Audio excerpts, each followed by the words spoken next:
When I first got out, I felt like I deserved everything I got.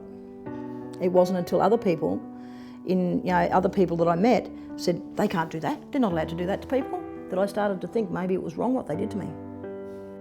We were nameless, faceless, voiceless, defenceless, innocent kids. We'd not committed any crimes. Those that were placed into residential institutions, including those that were taken from their families as forced child migrants, those that were taken from their families because of welfare or other concerns, or those that were taken as part of the stolen generation, there are very severe and additional impacts to those that have generally been abused as children. It can affect their social, physical, psychological and even spiritual well-being.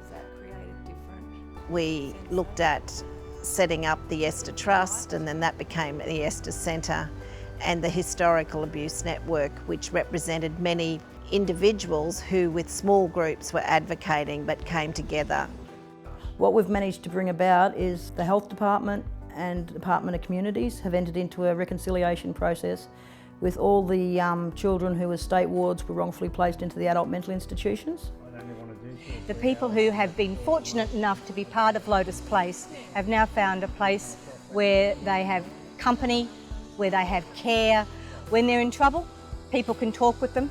And through some of the battles that people have, particularly in the legal system, around issues about redress and those things, Lotus Place provides very professional and personal support.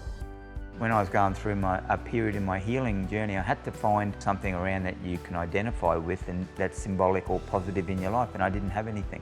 And it was when we accessed my records and I saw little snippets of things, some little snippets in those records said things like, Dennis has an amazing insight into his life and the life of life in general. That just hit me in my heart, and I just felt so much self-esteem.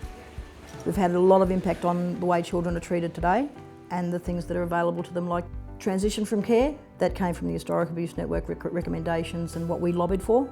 The Royal Commission into Institutional Responses to Childhood Sexual Abuse is finishing, and that's a really big milestone in the lives of people who have given so much of their story and experiences to the Royal Commission. But that's not the end of it. It's now up to the Australian public, to the institutions who had to be accountable to the Commission, and to ensure that the law reform will go ahead, that it won't just be about child sexual abuse but about physical and psychological abuse as well, and that people can have security in knowing that there will be services ongoing and that aged care will be looked at as a significant issue for the ageing population.